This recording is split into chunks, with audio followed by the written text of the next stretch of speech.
Orale. Another live here in the truck. Hope you guys are doing good. Keep in between the lines. Got your load secure. Ay, ay, ay. So it's hot, man. It is hot. Um, is it really that hot? It's like in the 80s, mid 80s, but because the body has gotten used to it being a little bit more cold and chilly, this temperature feels hot. Now, this is not really actually hot. As you know, when we get into the summer and it gets into triple digits, I'll be praying for 85 degrees. That's for damn sure. But my point is, because I've been accustomed, has my body has gotten accustomed to it being cold and being, in 20 degrees, 17 degrees, and things like that. 85 degrees feels scorching hot, dog. So I'm over here just like sweating, and it's like, gosh darn it, man. But in reality, when we get to the summer months and it's 100 degrees, 105, 110, and when I get out to the deserts, it gets to 115, 120, man, I will be praying for this weather that we have right now, which is about 85 degrees. What's up, Jesus M? Greetings, lonely boy. What's going on, homeboy? Just over here, just getting ready to finish up my day for the most part. For the most part, I just came back to SoCal from Nevada and trying to finish up the day now. But I'm just tripping out, dog. It's like in the mid 80s for this time of the year. That's hot because how your body's just used to it being cold. It's like it feels hot. But I mean, if it was August or September, dog, we'd be praying for 85 degrees, So what's up, Droops? What's going on with everybody, man? All right. So actually, let me take a drink of water before I get into what I want to get into. Hang on, Spencer.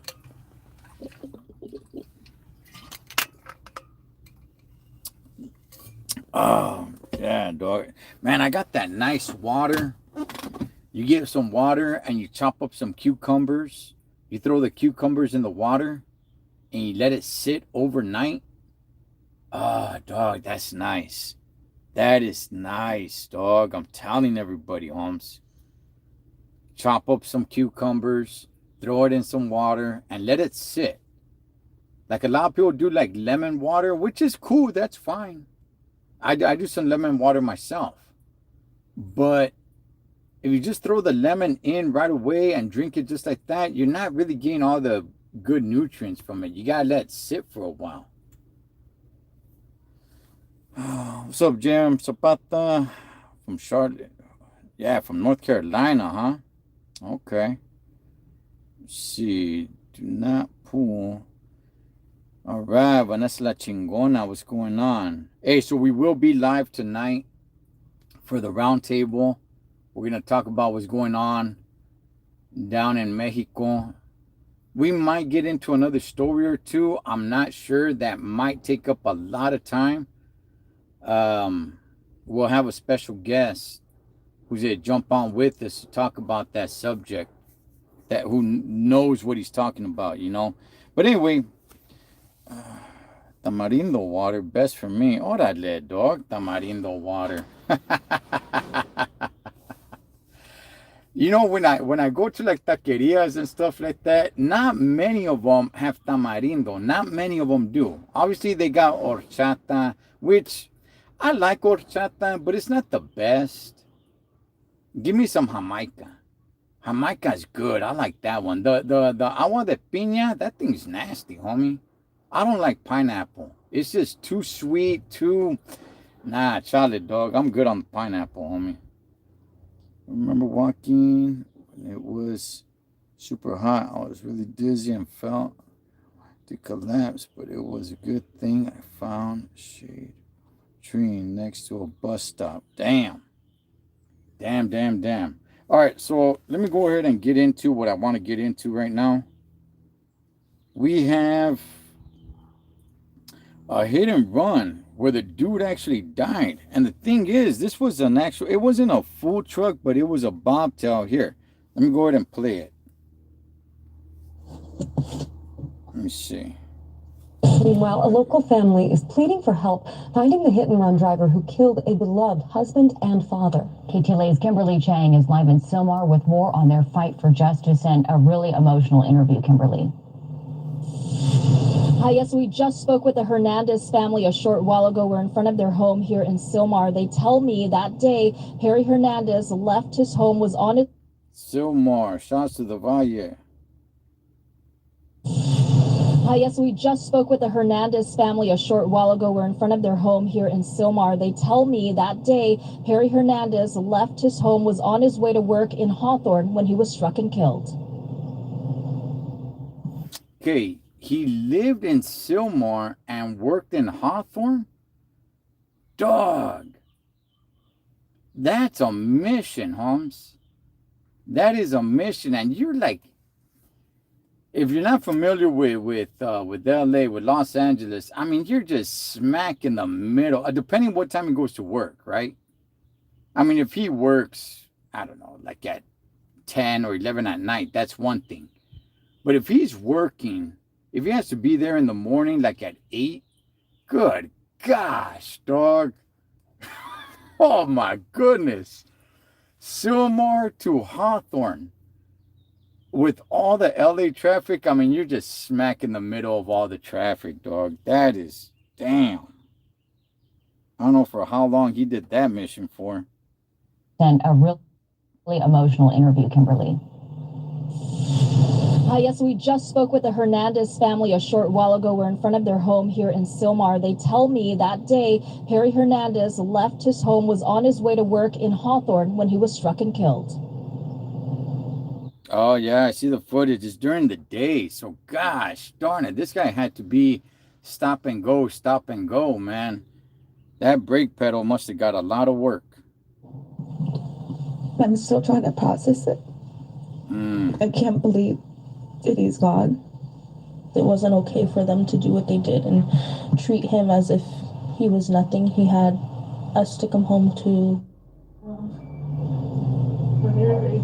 The family, as you can hear, heartbroken over all the pivotal life moments that they won't be able to share with him. 58-year-old Perry Hernandez was ripped out of their lives too soon. He leaves behind his high school sweetheart and wife of some 40 years, his 2 children, and an extended family who loved him deeply. They say he had an infectious laugh, loved fishing, football, his motorcycle, and most of all, prioritizing his family. Now, the California Highway Patrol says on February 6, around 6... I was going to say, this dude looks like a biker. He just looks like a biker. And by the way, the 2 kids they left behind, they're adults. Family who loved him deeply. They say he had an infectious laugh, loved fishing, football, his motorcycle, and most of all, prioritizing his family. Now, the California Highway Patrol says on February 6, around 6 a.m., there was a multi-vehicle crash on the 110 freeway north of Martin Luther King Boulevard. Oh, gosh, the 110 freeway. Damn, dog. He had to make that drive every day to go to work? Good gosh, Holmes. Damn. I mean, I've been on that freeway millions of times, dog, trucking it. And every time I'm like, good gosh, get me off this damn thing. Get me off this damn thing. The 110 will take you right in, right through the middle of the LA skylines, man. Family's attorney said Hernandez was headed to work in Hawthorne when he was struck by a BMW and then a box truck. Other drivers remained on scene, but the driver of the box truck took off. We spoke with the Hernandez family, who tells us that they were very close. His son... Okay, see, that's what I'm talking about. Okay, so he got hit by a BMW and then got hit by a box truck. Now, the box trucks are basically like those, just think of like the U-Haul truck, something like that. And it's the box truck that ended up getting away. The BMW stuck around, but the box truck took off. Hawthorne when he was struck by a BMW and then a box truck. Other drivers remained on scene, but the driver of the box truck took off. We spoke with the Hernandez family, who tells us that they were very close. His son tells me that he recently shared big news with his dad, and it's gut-wrenching to know that he won't be around to experience a first for their family. We talk daily, an hour, 30 minutes, multiple times. All right, hang on a second, because I'm tripping out on something here. All right, there's a Chicano family. The dude's name is Perry. Perry. Perry. And his son's name is Perry Jr. Look, no disrespect, man. But who is naming their kid Perry? Perry? Damn. I don't know, maybe the grandfather was named Perry as well. I don't know, because how do you just come up in your head that I'm going to name my son Perry? Shared big news with his dad, and it's gut-wrenching to know that he won't be around to experience a first for their family. We talk daily, an hour, 30 minutes, multiple times a day, depending what was going on. Football season, 4 times a day. My wife's pregnant. And knowing that my child won't have their grandpa or my dad there, it hurts. He was very family oriented. He always All right, that was the son. Now there's the daughter. prioritized us, always made sure that my mom in particular was taken care of. When I get married, I won't have my dad to walk me down the aisle. I have my brother, I love my brother, but it's one of those things where I would hope to have my dad there for. A driver of a box truck can possibly be working for someone or a company. So we would urge the employer, if there is one, to be forthcoming and identify the driver. Otherwise, they could also be possibly facing some criminal consequences themselves. Wow. Now, CHP is investigating this crash, but the family is What's up, Iron Tiger? urging the public to help them with any witnesses or additional information. They're asking anyone who has information to contact their attorney directly. That's the Kashkarian Law Group in Sherman Oaks. Reporting live, I'm Kimberly Chang, KTLA 5 News. Wow. Okay. So he got hit by, I'm still tripping now on who names their kid Perry. Perry Hernandez. I don't know, dog. I think that's the first time, I'm trying to think, have I ever ran in to anybody who's raza with the name Perry. I think this is the first time I ever heard about it or heard somebody name that. But anyway, all right, so the BMW hits him, and then a box truck, right? A Class B. They just think about like a large U-Haul truck, something like that. Goes ahead, hits him, he dies, and the one that gets away is the box truck. So the BMW, whoever was driving the BMW stood there, right? The dude driving the box truck, the guy driving the box, or she, we gotta get that right? Because every time there's something that's great that goes on, somebody says he, everybody likes to throw in or she, well, we gotta do it in both ways, right? So maybe it was a she, who knows?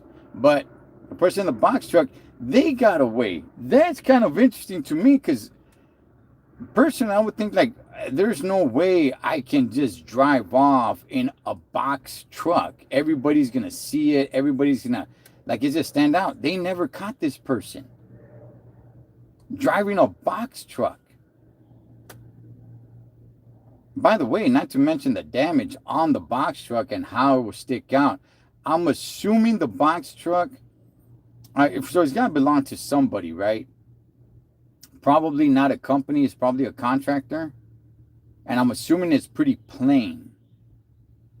Because if not, because if it were for a pretty big company, how do you go back to the company and say like, hey, I mean, I guess you could go back and say, hey, look, I hit something or something like that. I got no idea. But I think it'd be pretty easy to point out like, hey, it was a box truck from, you know, some company, some mattress company or something. But damn, for the person to have it in their mind that they are in a box truck to get in an accident and then like, hey, I'm out of here. They'll never catch me. I'm like DB Cooper in a box truck. They'll never catch me. Like, good gosh, dog, that would never cross my mind, Holmes. Let me see.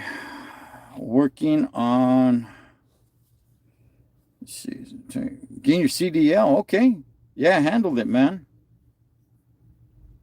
There's a lot of news coming out about them cracking down on CDLs. And I got to go ahead and do a little video about that on what's going on with the CDLs, because it's been a long time since I talked about this, right? But I have been talking about it for a while. I'll make a separate live speaking about what I'm about to just touch on. But you know, a lot of truckers, man, that don't speak a single lick of English, and they do the written test in their own native language, and it's like, wait a second, dog, like all the signs and everything, it's all in English, you know? What's up, Vince? Super fans, welcome in. All right, so that was one story. Now let me go ahead and get to this other story I want to get to. So yeah, you know, very sad, man. Very sad that this dude died on his way to work. I mean, good gosh. First of all, man, making that commute every day to go to work from Sylmar to Hawthorne, smack in the middle of LA traffic. Good gosh, dog. But damn, they never caught the box truck driver. That's crazy right there, because a box truck sticks out. It sticks out. But let me go ahead and get to this story. I think you guys are going to like this one. Let's see here. It's completely... Students who are failing my class. Oh, yeah. Okay, here we go. Let me see. They need to crack down on CDLs. Just leave mine alone. I'll be talking about it soon, Vince. I'll be talking about it soon, Holmes. But look, let me go ahead and touch on this. First of all, I know I'm going to play a little audio right now. But for one, well, I don't know if I should say that right now. Okay, for one, look, Holmes, spare me with the whole thing that teachers are heroes. Okay, I don't hate teachers, but at the same time, I'm not like, wow, teachers are heroes. Okay, now this teacher is going to expose, right? Expose parents, and she's gonna call out parents. And I've been saying it. Damn it, I've been saying it. I'm over here hitting my steering wheel. I've been saying it over and over and over again. Home. It's what happens at home. All right. All this other stuff, everything else is just a bunch of window dressing. Any bill that passes, or politicians, or, you know, who's mayor, or who are the police officers, or, you know, does anybody look like you that's, you know, running the city, all this other stuff, it's all a bunch of window dressing. The number one thing is home. What's going on at home?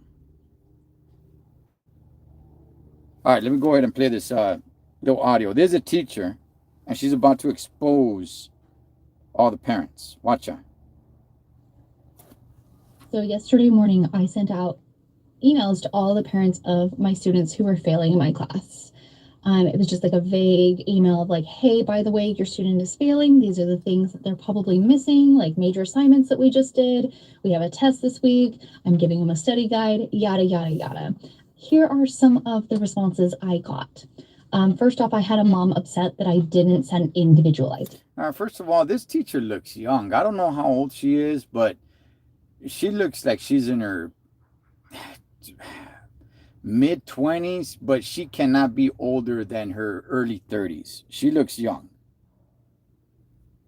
Here are some of the responses I got. All right, so again, she has some of her failing students.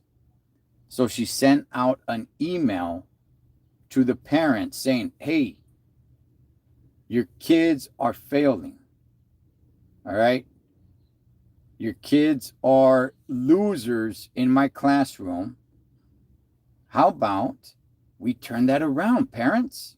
So she shoots that email out there. All right. So here are the responses that this teacher is getting from the parents. First off, I had a mom upset that I didn't send individualized emails. Yeah, I don't have time for that. Most of them are, failing for the same reason. So I felt okay to just be like, hey, check your kids' grades.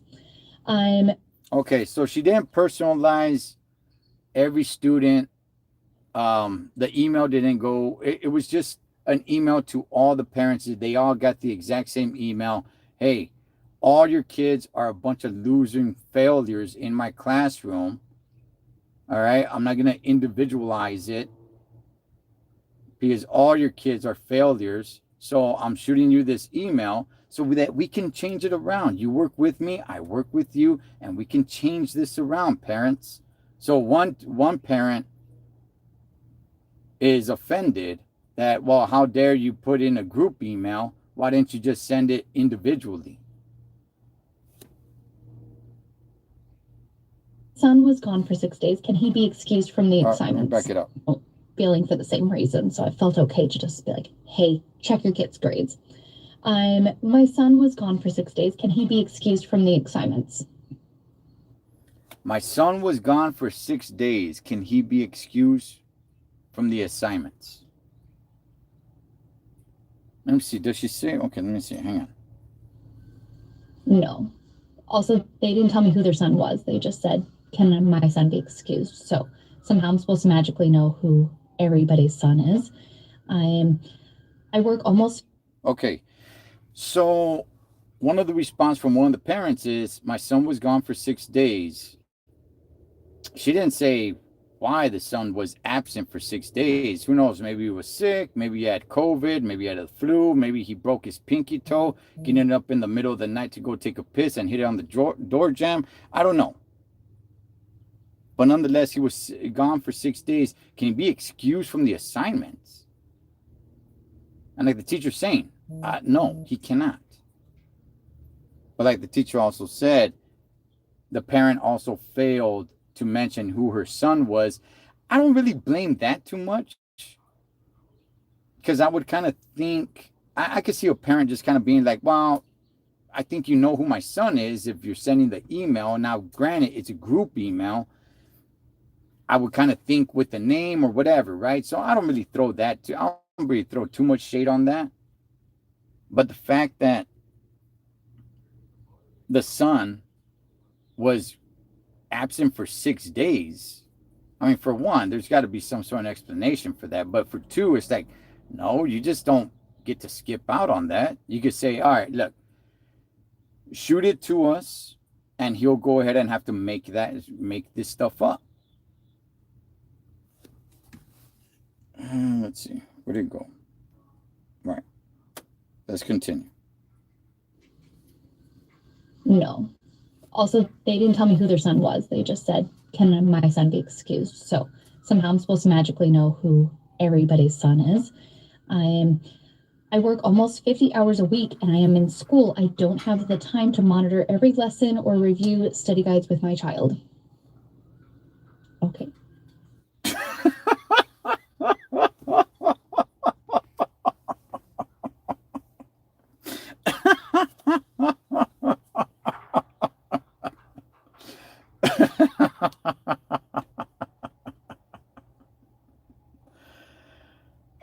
Oh.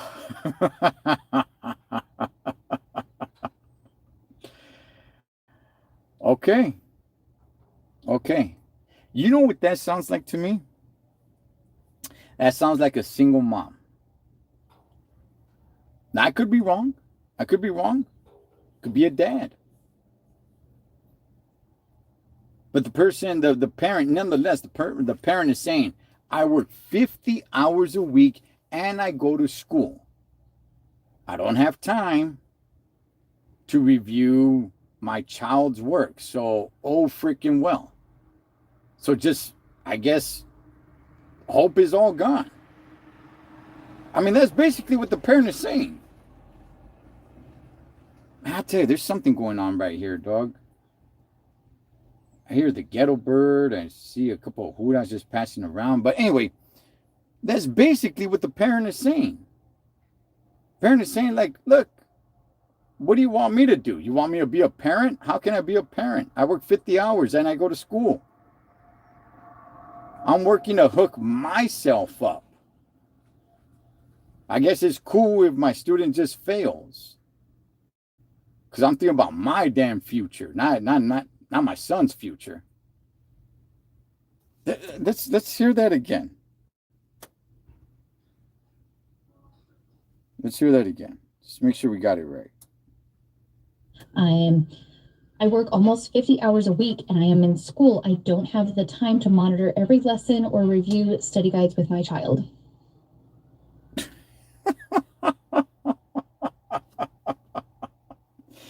Okay. You don't have time for your child. All right. Just let them fail. Okay. Sorry. Can you give student new copies of the assignment? He says he's lost them. So I did. An hour after school ends.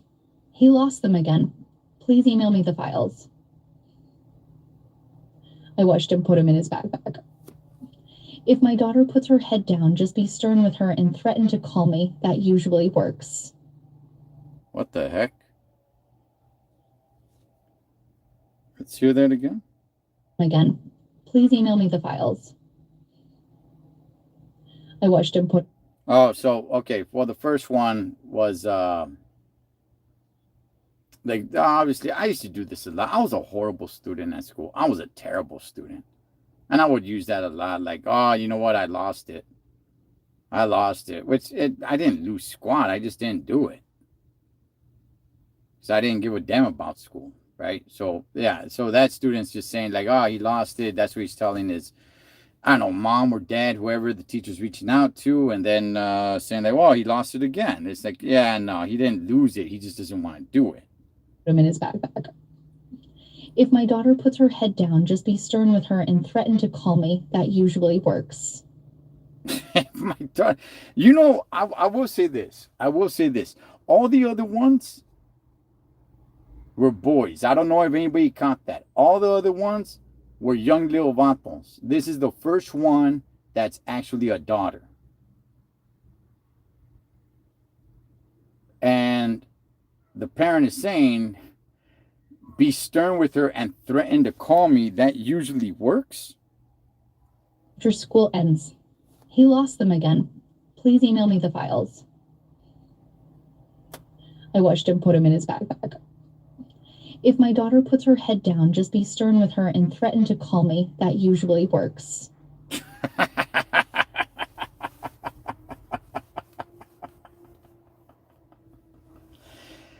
Wow. I'm going to call your mother or father, whichever one it was. What the heck is going on here? What's going on with parents? No, ma'am. These are something. Oh, no. Okay. No, ma'am. So that's the mother she's in contact with. Okay.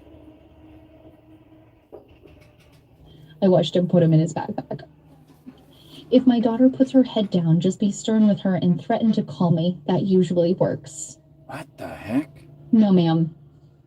These are 7th graders. That's a first grade kind of thing. I'm not going to do that. Wow. 7th grade. So that's junior high already. All right, that's the end of that.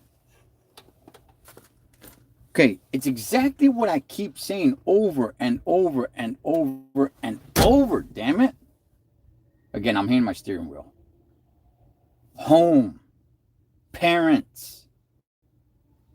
That's what makes the difference. I mean, you had one parent right there just basically saying, hey, look, I work too much and I go to school, so oh freaking well if they don't do your work. I mean, that's basically what the parent responded with. What the heck is going on? Especially nowadays. Nowadays, where, you know, you got all these apps with school and you could see missing assignments. I mean, there's all kinds of technology. I mean, back in the day, look, when I was back when I was in school, I mean, there was none of that, right? Parents wouldn't know a damn thing unless the teacher actually called home. And you would lie to the teacher. I would lie to the teacher like, oh, yeah, sure. You know, the best time to call her is like at 3 in the afternoon, knowing damn well my mom doesn't get home till night. And if she leaves a recording message, that's cool. You could easily just erase that, right? So my mom didn't find anything out, dog, till parents' conference, and I dreaded those days, dog. But nowadays, there's all the apps and all that stuff. You could check every single assignment. Let me see.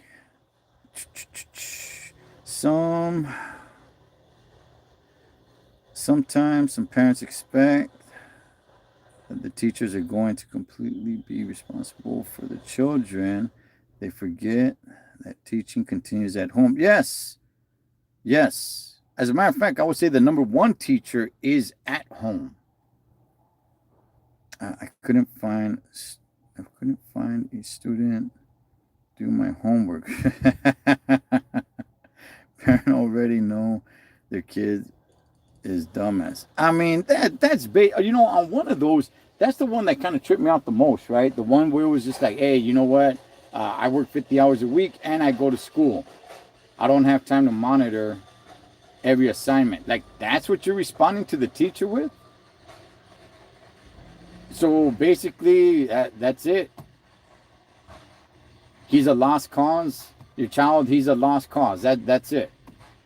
Because I work 50 hours, I go to school. There's no plan. There's nothing. That's nothing. It's just like, oh well. Good gosh, dog. Teachers don't get paid enough to deal with all this mess. No, they don't get paid enough. I don't know teachers that make like a really good living. However, I will also say teachers do get a summer vacation, and they do get Christmas vacation, and they do get spring. All right,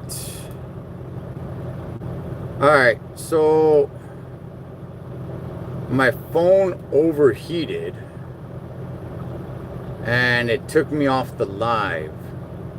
So the suspense on that. See, I told you guys it was hot, but the sun was like right on the phone and it overheated. But anyway, I gotta roll up out of here. So, damn it, man. Let me see what you guys were saying last. So it's sad. This kid going run our country one day. Good gosh, dog. Let's not do that.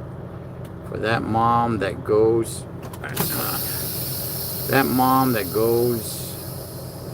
to school maybe would be nice or a good idea if both sit time and homework together. Plus, yeah, definitely.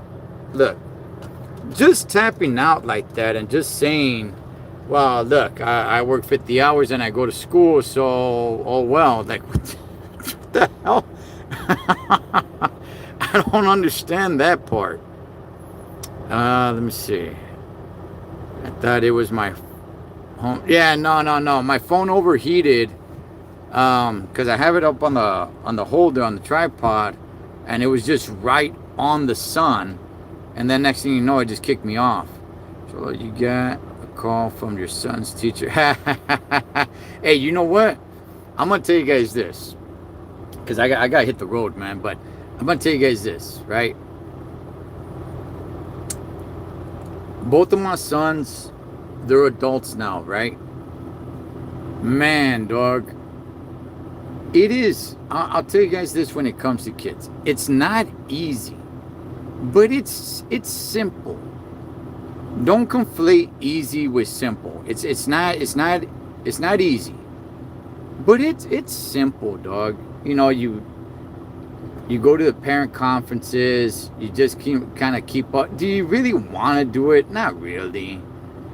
All right, show me your homework. Okay, we got to sit down, we got to do your homework, you know, just stuff like that. It's simple stuff, but it's not easy, because a lot of times you don't want to do it. You got to stay up a little bit later and just things like that, man. But anyway, I got to go ahead. I got to tap up out of here, get on the road. We do got the round table tonight. We're going to talk about what's going on in Mexico with El Mencho and probably a few other topics. We do have a special guest jumping on to talk to us a little bit more about that in detail. So hopefully you guys could tap in, man. But I got to get out of here. You guys be good. I'll catch you guys on next one.